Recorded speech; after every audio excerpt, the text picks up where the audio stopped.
চাই আবহমান বাংলার ঐতিহ্য পালা গান। শীত এলেই গ্রামীণ জনপদে বসে যাত্রাপালা, জারি সারি আর বাউল গানের আসর। চারদিকে যখন মৌলবাদীদের আস্ফালন, বঙ্গবন্ধুর ভাস্কর্য নিয়ে দৃষ্টতা, তখন সাম্প্রদায়িক অপশক্তিকে রুখতে পালা গানের আয়োজন করলেন পাবনাবাসী। মিলন মাহমুদের ক্যামেরায় রিজ বিজয়ের রিপোর্ট।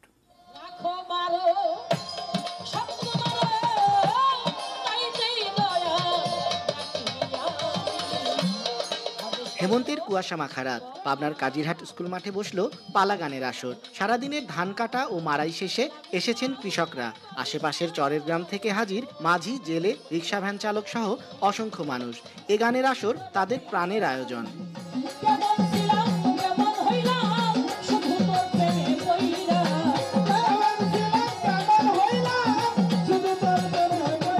এশার নামাজ শেষে দলবল নিয়ে মঞ্চে বাউল শিল্পী কাজল দেওয়ান ও তানিয়া সরকার। স্রষ্টার প্রতি ভক্তি ও দর্শক শ্রোতাদের গানে গানে স্বাগত জানিয়ে তারা শুরু করলেন গুরু শিষ্যের পালা গান। রাত বাড়ার সাথে সাথে জমে উঠল কথা আর সুরের লড়াই। মুগ্ধ দর্শক। এই ভিতরটা পরিষ্কার হয় গান বাজনা শুনলে। মানুষ গান শুনুক, জ্ঞান কামাই করুক। সব বয়সের মানুষই এসব গান শোনে বা পছন্দ করে। আবহমান বাংলার প্রকৃতি, মাটি ও মানুষের জীবন জিজ্ঞাসা ফুটে ওঠে বাউল গানে। থাকে সাম্য ও মানবতার বাণী। তারপরেও ধর্মের দোহাই দিয়ে কট্টর মৌলবাদীরা বাদ সাধে বাউল গানের আয়োজনে।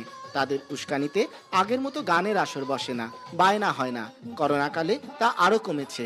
ফলে মানবেতর জীবনযাপন করছেন শিল্পীরা, বাধ্য হচ্ছেন পেশা বদলে।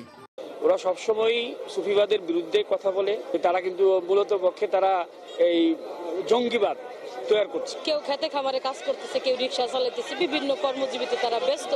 কিন্তু এখন আমরা আসলে একেবারে খুব কষ্টের মধ্যে আছি। গ্রামীণ সংস্কৃতির চর্চা লুপ্ত প্রায়। শেকড় না চেনা নতুন প্রজন্ম বিপদগামী। এই সুযোগে মাথা চারা দিয়ে উঠছে মৌলবাদী অপশক্তি। তার বিরুদ্ধে বাংলার গানই হাতিয়ার। এ পালা গানই প্রতিবাদ।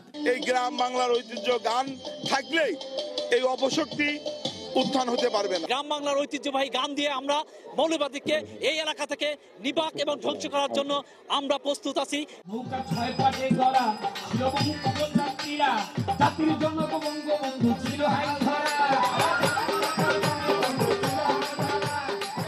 রিজ বিজয়, এটিএন নিউজ, পাবনা।